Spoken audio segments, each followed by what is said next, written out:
completely fit young 20-year-old who was running till the base camp on the summit night. What happened to him? No signs, no symptoms, all oxygen's perfect, no symptoms of anything, okay? But he wasn't walking. So when it happens, there is a time, the peak is there, we'll go back again. We do that a lot of times कि कुछ miss हुआ वापस कर लेंगे, but we come back when it is required. तो उससे ज़्यादा risk नहीं चाहिए भाई, इतना ठीक है. हाँ. They should start with someone experienced with a smaller group, but do check which groups follow what. Safety, after all, is in your hands also if you know what to ask and whom to ask. As a new person, मुझे पता भी कैसे होगा कि मुझे क्या सवाल पूछने चाहिए. Agreed. But that's why as a new person, I'll not recommend you to a high altitude directly. I would want you to do a small thing to experience for yourself. Not before taking a bigger jump, go slowly. So there are at least 50 or 100 organizations who have started taking treks. Every other person who's done a mountaineering course or has some experience feels that they are good enough to take someone on a trek. It's an easy income for them.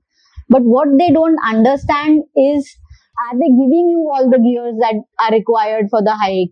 If you want to explore, then you'll have to do some reading for yourself also. What do you need? वो लोग का जो material होगा, obviously they will only put forward the nice things. No, but there are blogs, na? There are individual blogs. People write, na?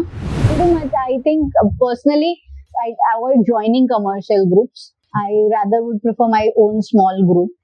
Do you think that with the increase in the groups, is the safety compromised?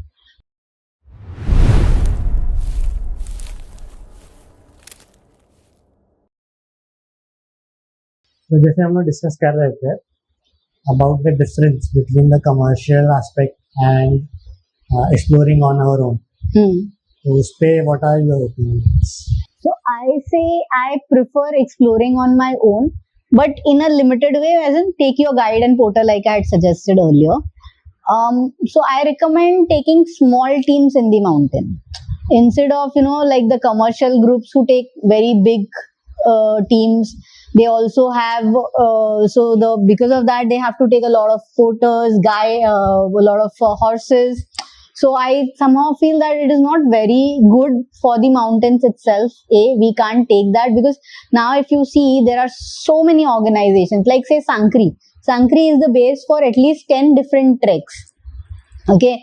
So you have Harkidun, you have Borasu Pass, you have Rupin Pass, you have this Black Peak, then you have Runsiara Tal. There are many more, 2 or 3 more passes and more treks on that side. So there are 10 to 12 treks that go from Sankri, Kedarkantha in the winters.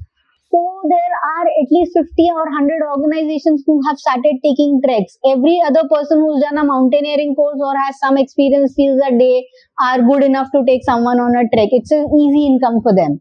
But what they don't understand is the basics. First of all, you need an experience to lead a team. Even if you acquire that kind of experience, you need to understand how fragile your ecosystem is. You don't want to take 100 people up, right? Because of course you are taking with a trek. It's a lot of things like the garbage goes up. So at least when we go individually, what we make ourselves responsible for our garbage. What we do is we carry everything back. We don't burn anything. Most of the times what locals do, they burn the garbage. Sometimes they dump it there. Sometimes they dig pits and they dump it there. But they're still dumping it, right? They're burning tins. The tin is never going to burn completely. The plastic is never going to, the Tetra Pak is never going to burn completely.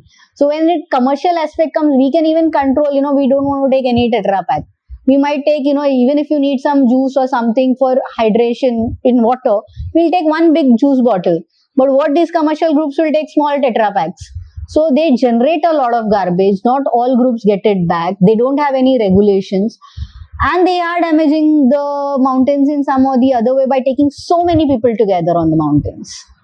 When you go in a smaller group, you control a lot of things and you can control the kind of footprints you leave behind on the mountains.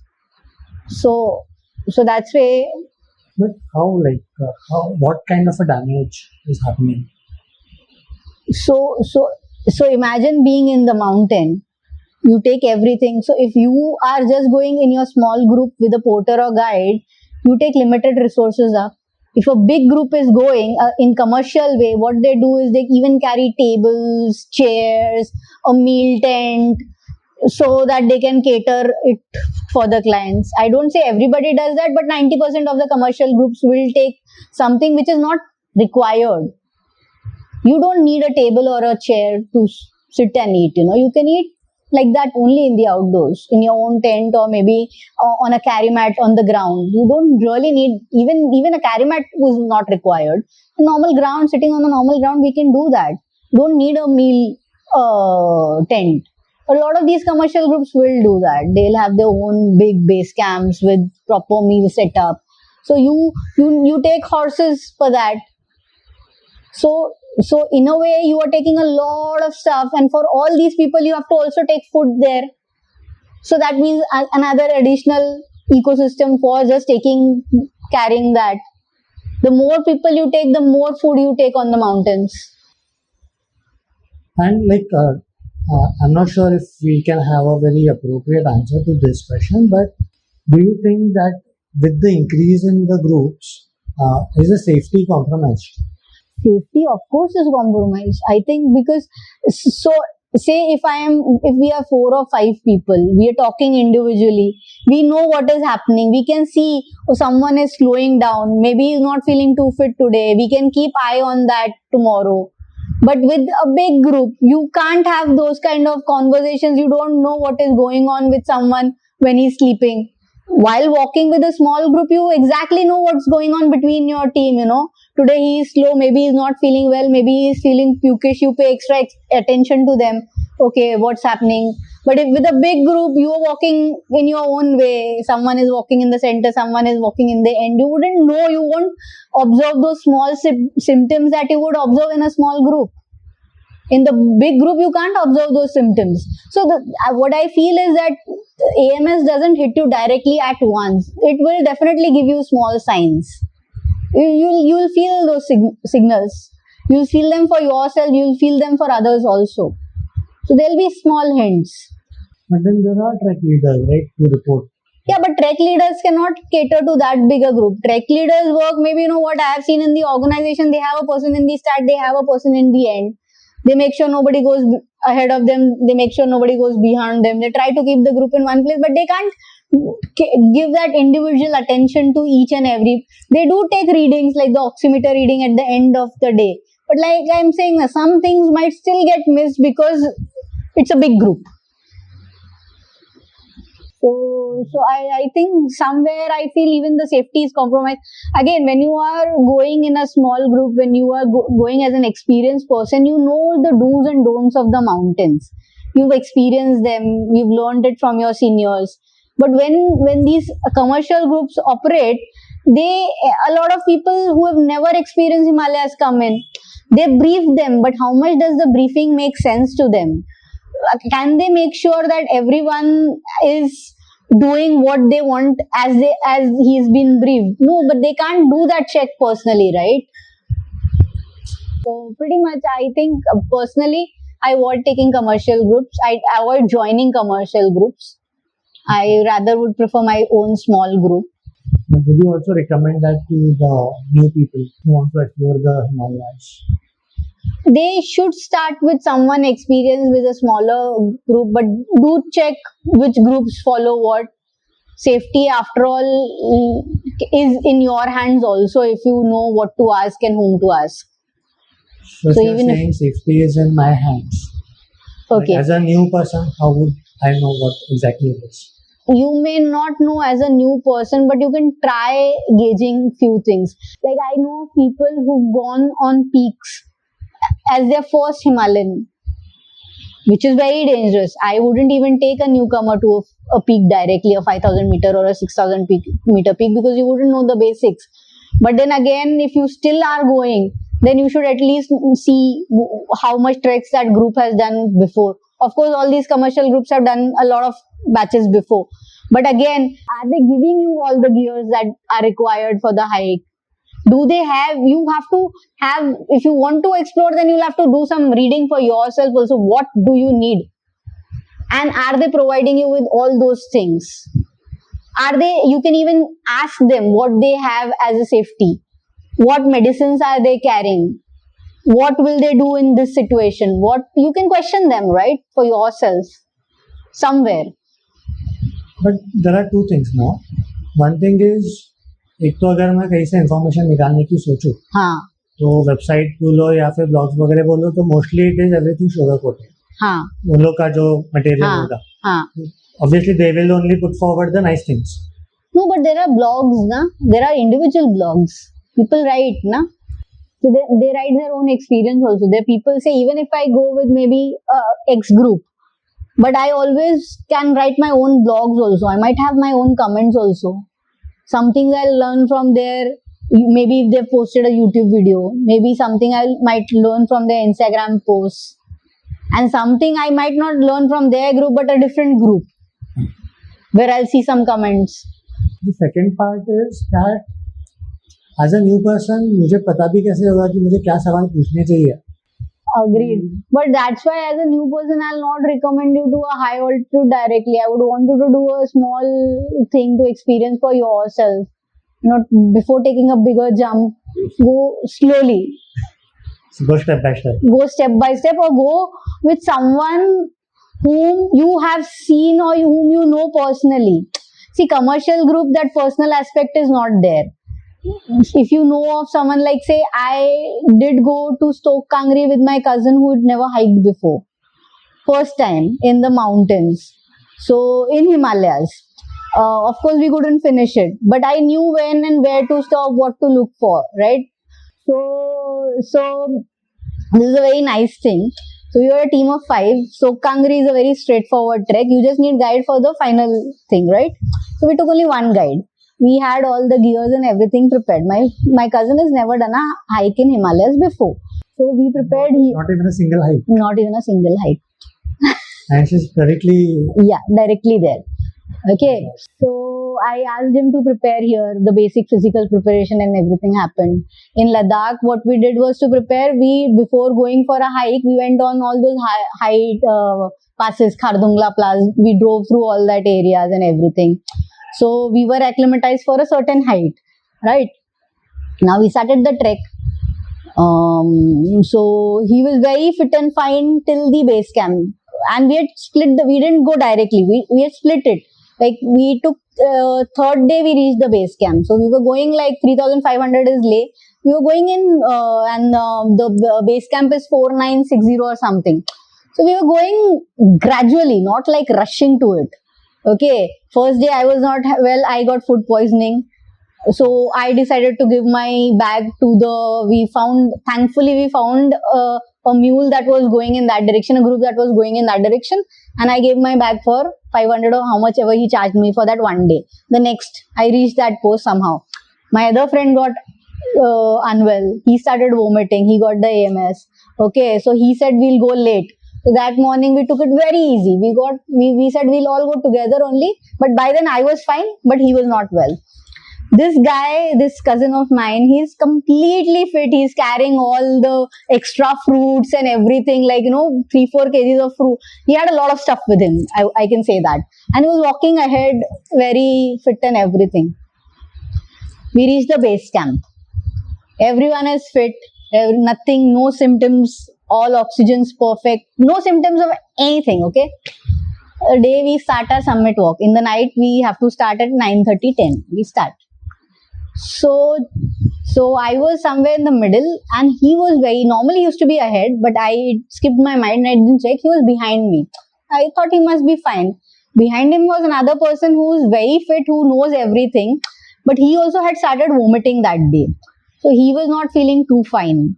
Okay, but he noticed that this person, my cousin, is walking very slow. So by the time we reached the glacier after 4-5 hours of hike, just before the glacier, because after that there'll be a no return point, right? So he asked my cousin, and he also told me that, he's walking very slow. He doesn't look very good. So maybe we should check. So we asked him what's happening. Nothing is happening to him. So basically he's breathing fine. No headache, no vomiting. The other person behind is vomiting, but he's an experienced person. He knows what is happening with his body. This guy is not vomiting, he is breathing normal, but he's walking very slow. We absolutely have zero clue what is happening to him. Maybe he's never walked in the night. Maybe he doesn't know what is so we didn't know what to do, because this body oxygen is fine, everything is fine. Where to, what to do? कुछ भी idea नहीं है. अब team को तो आगे जाना है. अब उसमें से 2 ही जन थे एक्सपीरियंस जिन्होंने माउंटेनियरिंग कोर्स किया था, बाकी दोनों ने किया भी नहीं था. तो 5 जन में से ये बीमार, 2 जन मैं, जो मेरा पीछे वाला फ्रेंड है जो वोमिट कर रहा है, और मैं, हम दोनों ने कोर्स किए हुए हैं. तो हम लोग ग्लेशियर थोड़ा सा क्रॉस कर चुके थे actually. So I said one of us will have to go behind, because इसके ऊपर अगर इसको लेके गए और कुछ हो गया तो we don't know, right? और so okay, चलो भाई, एक जन को जाना है पीछे. वो जो वोमिट कर रहा था, वो फ्रेंड को पूछा, भाई तू कर लेगा समिट? पक्का करेगा ना समिट? 100% फिट? बोलता है हाँ मैं कर लूंगा समिट. तो बोला बच्ची मैं ही लेके जाती हूँ भाई. तो मैं मेरे कजिन को लेके we went down, we turned from the glacier. Friendly, nothing had happened to him, no call, he was fine. Immediately as soon as we reached down, soya tent में, he was fine. कुछ भी नहीं, मतलब कोई symptoms ही नहीं था. But the call was taken just because he was the first timer and we didn't know what was the thing. But he couldn't walk. Even when I had to take him down, he was very slow, very slow. Completely fit young 20-year-old who was running till the base camp on the summit night. What happened to him? No signs, no symptoms, but he wasn't walking. Maybe fatigue or something. But it didn't even look like a fatigue. Now when you're fatigued also, you feel tired and you're like, no signs. Absolutely normal बंदा खड़ा है तुम्हारे सामने. बोलो क्या करना है? कुछ नहीं, नीचे आ गए, दोनों आए नीचे, टेंट में आके सो गए. The person who was vomiting, he went till the shoulder. Even he didn't complete the summit. Even he came back, and only 2 people finished the summit out of the 5 people team. So it happens. There is a time, the peak is there, we'll go back again. We do that a lot of times कि कुछ miss हुआ वापस कर लेंगे, but we come back when it is required. तो उससे ज्यादा risk नहीं चाहिए भाई, इतना ठीक है. हाँ. So point going back is, even if you are the first timer, I would recommend you to go with someone who knows. Instead of trusting a commercial organization whom you don't know how they will be, it is good to go with someone whom you know you've been with. Yeah, it makes sense. It makes sense because just going with the reviews, and not just reviews, but just going with the facilities that they are providing. I think that safety is much more important than the facilities there.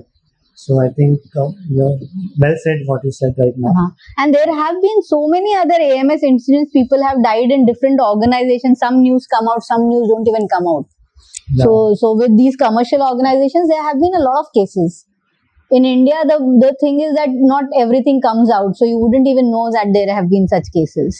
Good. Thank you so much. It was a wonderful session, but the session is not ending here. There's one more topic that we want to discuss. Now coming to the last part. Okay. To conclude our session today, I would like to know from you, what are your biggest takeaways from all this journey? So one thing I think the mountains teach us is definitely modesty and being humble. So the mountains are big, huge. You cannot challenge them. They'll always be there. They teach you, they are the supreme. If they decide that you can't summit it, you can't summit it. If anything goes wrong, please go back. So one thing that you definitely learn from the mountains is modesty and patience. So be humble. The mountains are there. They show you the magnitude of a mountain, shows how big they are and how small you are. So definitely humbleness and modesty is one thing you can learn. I mean, I've learned from that. Any other thing? The other things, of course, it determines your character so because of the hardships or adversities that you face, you get to know people better. So you form long-lasting friendships because of that. So definitely it's a good judge of your character in the mountain. That's one thing I would say. If you really want to know how good a friend you are, So We are talking about judging the other person's character or developing our own character. both ways. Of course, it helps in developing our own characters. We learn a lot about our own selves, So- how to adjust to a lot of things. But of course, it also teaches you. So sometimes you go with people, you may be friends, but you haven't traveled with them for longer duration, and because the altitude and harshness actually makes you see whether the friendship is a true friendship or not. Sometimes I feel that is a big takeaway for me. That's why I always go with known people only, whom I have very good rapport with. Because mountains, you have to be very flexible. You have to help each other. So only if you are able to do all that, you can be a good teammate. So sometimes you get people in the team who are not to the mark. Yeah. So they never come with me to Himalaya again then. That's for sure. But my Himalayan group is very small with whom I go. Selected, Yeah. limited people. Yeah. I can go with friends everywhere else, but to Himalayas, there are only a chosen few with whom I travel. You choose people wisely. That's also a takeaway. Yeah. Definitely. Yeah. Thank you so much. आज बहुत मजा आया. फिर से कुछ नए perspective सीखने को मिले. आपसे बात करके और नई चीजें पता चली. जैसे रेस्क्यू के बारे में मुझे इतना पता नहीं था पहले. And not just rescue, even other things. बहुत सारी चीजें जो आपने अभी डिस्कस की. तो it was a very insightful session for me as well. So thank you so much. Keep coming on my podcast with new topics. मैं ढूंढ लूंगा आपके लिए. So on that note, I think we will conclude today's series. Thank you for having me. Thank you.